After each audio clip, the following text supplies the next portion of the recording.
Hi hello నమస్తే welcome to Suman TV. మహబూబ్లో మున్సిపాలిటీల ప్రచారం జోరుగా సాగుతుంది. అయితే ఈ మున్సిపాలిటీ ఎన్నికలు ప్రశాంతంగా సజావుగా సాగేందుకు వ్యక్తులు కూడా తమ ఓటు హక్కును స్వచ్ఛందంగా వేసుకుని ఎలాంటి భయభ్రాంతికి గురి చేయకుండా, ఎలాంటి ప్రలోభాలకు గురి కాకుండా కూడా తమ ఓటు హక్కును స్వచ్ఛందంగా వేసుకున్నందుకు మొత్తం మహబూబ్ టౌన్ పోలీసులు ఒక వినూత్న శ్రీకారం చుట్టారు. ఎందుకంటే గతంలో ఉన్న నేరస్తులు ఎవరైతే ఉన్నారో వాళ్ళు కూడా పోలీసుని పిలిపించి వాళ్ళకి కౌన్సిలింగ్ ఇస్తున్నారు. గత 2 రోజుల నుంచి ఇదే ప్రాసెస్ నడుస్తుంది. ప్రస్తుతం మొత్తం మాట్లాడడానికి టౌన్ సిఏ గారు మహేంద్ర గారు అడిగి తెలుసుకుంటాం. నమస్తే. మున్సిపల్ ఎన్నికలు వస్తున్న నేపథ్యంలో కొంతమంది అంటే నేరస్తులను, పాత నేరస్తులను కూడా తీసుకొచ్చి మీరు కౌన్సిలింగ్ ఇస్తున్నారు. దాన్ని ఇట్లా ఏ విధంగా ఇస్తారు?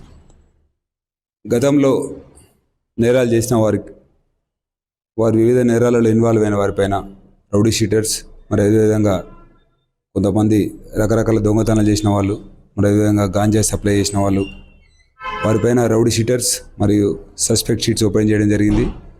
వారిని యథావిధిగా మేము మా డీజీపీ గారు శివేందర్ రెడ్డి సార్ మరియు మా జిల్లా ఎస్పీ గారు శ్రీ డాక్టర్ శబరీష్ ఐపీఎస్, మహబూబాద్ జిల్లా ఎస్పీ గారి ఆదేశాల మేరకు మేము మహబూబాద్ టౌన్ పరిధిలో ఉన్న రౌడీ షీటర్స్ మరియు సస్పెక్ట్ షీట్స్ అందరినీ పోలీస్ స్టేషన్ పిలిపించి వారు ఈ ఎన్నికల సమయంలో ముఖ్యంగా ఎలాంటి నేరాలు చేయకుండా వారి కౌన్సిలింగ్ చేసి, అదేవిధంగా వారు గత 10 yearsలో ఎలాంటి నేరాలు చేయని వారు ఉన్నట్టయితే వారిపైన రౌడీ షీట్స్ మరియు సస్పెక్ట్ షీట్స్ తీసేస్తామని చెప్పి వారు కౌన్సిలింగ్ చేయడం జరిగింది.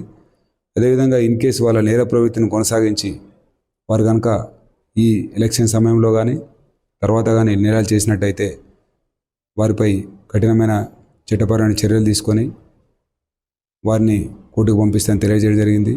అదేవిధంగా ఇలాంటి నేరాలు చెప్పినా కానీ చేసినట్టయితే, ఇప్పుడు కౌన్సిలింగ్ తర్వాత కూడా చేసినట్టయితే వారిని తహసీల్దార్ ముందు బైండ్ ఓవర్ చేసి 6 నెలల జైలు శిక్ష కానీ మరియు 2 లక్షల ఫైన్ కానీ వేస్తామని చెప్పేసి వారికి తెలియజేయడం జరిగింది. సో ఎలక్షన్స్ పీస్ఫుల్గా జరగడానికి మా ఎస్పీ ఆదేశాల మేరకు ఈరోజు ఒక 20 మెంబర్స్ మరియు నిన్న ఒక 20 మెంబర్స్ని హిస్టరీ షీటర్స్ని, సస్పెక్ట్స్ను, అందులో రౌడీ షీటర్స్ను కౌన్సిలింగ్ చేయడం జరిగింది. సుమారు 40 మంది అంటున్నారు మీరు. ఈ 40 మంది ఎన్నికలు సజావు జరిగే వేళ వాళ్ళకి ఏ విధంగా హెచ్చరికలు జారీ చేశారు మీరు?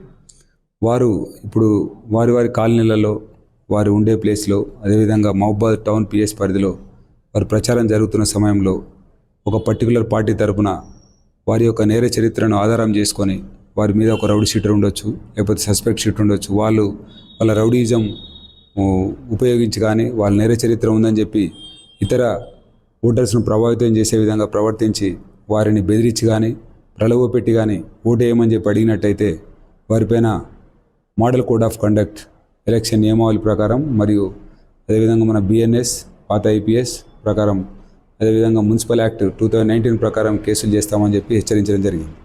మామూలుగా ఈ రౌడీ షీటర్లు అంటే ఈ ఎన్నికల సమయంలో ఊరు విడిచిపోవాలి, వేరే బందోబస్తు కంటే వాళ్ళకి గుంపులుగా ఉండొద్దు అని చెప్పేసి ఎలక్షన్ సమయంలో ముఖ్యంగా తహసీల్దార్ గారు, జిల్లా కలెక్టర్ గారు ఆదేశాల మేరకు పాత సెక్షన్ 144 సిఆర్పిసి ప్రకారం, 163 బిఎన్ఎస్ ప్రకారం 3 కంటే ఎక్కువ గుమ్మకూడదు అనేది యాజ్ యూజువల్గా అమల్లో ఉంటుంది. దాంతోపాటు ఈ నెర చరిత్ర కలిగిన వారిని మేము ఆల్రెడీ ఇప్పుడు నిన్న ఇవాళ బైండ్ ఓవర్ చేసినాం కాబట్టి వారు ఇలాంటి ప్రదేశాలలో కనిపించినట్టయితే, వారు నేరాన్ని ప్రేరేపించే విధంగా, నేరం చేసే విధంగా కనిపించినట్టయితే వారిని మేము ఆల్రెడీ బైండ్ ఓవర్ చేసినాం కాబట్టి తహసీల్దార్ గారి ముందు చేసిన బైండ్ ఓవర్ సంతకాన్ని వైలేట్ చేసినట్టు మేము వారికి తెలియజేసి వారిని ఫోర్ఫీట్ చేసి జైలుకు కానీ ఫైన్ కానీ కట్టే విధంగా తెలియజేస్తాం కాబట్టి వారిని ఈ విధంగా అదుపులో ఉంచుతాం. ఇప్పుడు ఎలక్షన్స్ నేపథ్యంలో కూడా ఇప్పుడు వారి మీద మీరు చెప్పారు వాళ్ళకి 10 years ఉంటే వాళ్ళ సత్ప్రవర్తన ఉంటే బైండ్ ఓవర్ తీసేస్తారని చెప్పేసి వాళ్ళకి అనుసంధానం మీకు ఉన్న అభ్యర్థులు పడ్డారా? సో ఇప్పటి వరకు ఎవరైతే నేర చరిత్ర గలవారిని రౌడీ షీట్స్ కానీ సస్పెక్ట్ షీట్స్ ఓపెన్ చేసినామో వారు కనుక గత 10 yearsలో ఎలాంటి నేరాలు చేయనట్లయితే మా ఎస్పీ గారు ఆదేశాల మేరకు వారికి ఒక రికమెండేషన్ లెటర్ పంపించి గత 10 yearsలో వారు సత్ప్రవర్తనతో కలిగి ఉన్నారని చెప్పేసి రికమెండ్ చేయడం జరుగుతుందని చెప్పేసి వాళ్ళని మోటివేట్ చేయడం జరిగింది.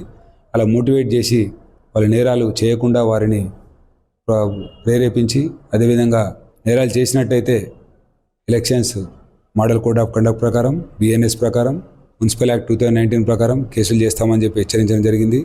ఇలా చేయడం వల్ల ప్రశాంతమైన వాతావరణం కలిగి ఓటర్సు వారి ఓటు హక్కును ఎలాంటి భయం లేకుండా, ఎలాంటి ప్రబోధనలకు, భయాలకు లోను కాకుండా వినియోగించుకోవాలని చెప్పి ఎస్పీ గారి ఆదేశాల మేరకు చర్యలు తీసుకుంటున్నాం. Thank you. ప్రజలకి చివరికి మీరు ఏం హెచ్చరిక జారీ చేస్తున్నారు అంటే ఇలాంటి రౌడీ షీట్స్ వచ్చి మిమ్మల్ని బెదిరింపు చేస్తే ఎలాగల అప్రోచ్ అవ్వాలి మిమ్మల్ని? సో మహబాద్ టౌన్ పరిధిలో 36 వార్డ్స్ 34 లొకేషన్స్లో 88 పోలింగ్ స్టేషన్లో దాదాపు 65,000 మంది ఓటర్సు ఈ 11వ తారీఖు వారి ఓటు హక్కును వినియోగించుకుంటున్నారు. వారు ప్రజెంట్గా ఫ్లయింగ్ స్క్వాడ్స్, అదేవిధంగా static surveillance teams, video surveillance teams, election observer గారు, అదేవిధంగా ఎక్స్పెండిచర్ అబ్జర్వర్ గారు, జిల్లా ఎస్పీ గారు ఆదేశాల మేరకు మా డిఎస్పీ గారు, మా టౌన్ ఎస్ఐస్, మా టౌన్ సిబ్బంది అందరూ వారి వారి కాలనీస్లో కాలనీ పోలీస్ ఆఫీసర్స్, ప్రతి కాలనీకి ఒక కాలనీ పోలీస్ ఆఫీసర్ని డిజిగ్నేట్ చేయడం జరిగింది. వారు అందరినీ మానిటర్ చేస్తూ ఎలాంటి ఇబ్బంది లేకుండా, భయం లోను కాకుండా వారి ఓటు హక్కును ప్రజాస్వామ్య విధంగా వినియోగించుకోవాలని చెప్పేసి కోరుతున్నాము. ఎలాంటి మీకు ఎవరైనా ప్రలోభాలకు గురిపెట్టినట్టయితే బహుమతులు ఇచ్చి ఓటు చేయాలని కానీ, కులం పరంగా, మతం పరంగా ఏదో విధంగా మీకు ఓటు చేయాలని ప్రలోభపెట్టినట్టయితే పోలీస్ గారికి ఇన్ఫామ్ చేయాలని కోరుతున్నాం. ముఖ్యంగా రౌడీ షీటర్ సస్పెక్ట్ కనుక మీకు భయపెట్టినట్టయితే మాకు తెలియజేయాలని కోరుతున్నాము. అందుకే ముందస్తు చర్యగా ఎస్పీ గారి ఆదేశాల మేరకు ఈరోజు మరియు నిన్న బైండ్ ఓవర్ చేయడం జరిగింది. మీ ఓటు హక్కును చాలా ఎలాంటి భయం లేకుండా వినియోగించుకోవాలని కోరుతున్నాం. Thank you. సో చూసారుగా అంటే గట్ల బయలుదేరి గత 2 రోజుల నుంచి కూడా నిన్న వాళ్ళకు సుమారు 40 మంది రౌడీ షీటర్లను పిలిపించుకుని కౌన్సిలింగ్ ఇచ్చారు. అంటే మున్సిపల్ ఎన్నికలు జరుగుతున్న వేళ ప్రశాంతమైన వాతావరణం ఉండాలి. ఎవరైనా ఎలాంటి ప్రలోభాలకు గురిపెట్టినా కూడా వాళ్ళకి డైరెక్ట్ కూడా చట్టపరమైన చర్యలు తీసుకుంటాం. అట్ ద సేమ్ టైం అంటే 10 సంవత్సరాలు ఉన్న వాళ్ళకి ఎవరైతే ఉన్నారో వాళ్ళకి అంటే సత్ప్రవర్తన, మంచి యాటిట్యూడ్ ఉన్న వాళ్ళకి కూడా ఈ రౌడీ షీట్ తీసేసాం. మన ఎస్పీ గారు చెప్పిన ఆదేశాల ప్రకారం అందరూ సత్ప్రవర్తన ఉండండి, ప్రశాంత వాతావరణంలో ఓటు వేసుకోవాలి. ప్రజలు కూడా ఇలాంటి ప్రలోభాలకు గురకుండా ముందు సాగాలని చెప్పేసి ఎస్సీఏ గారు చెప్తున్న పరిస్థితి.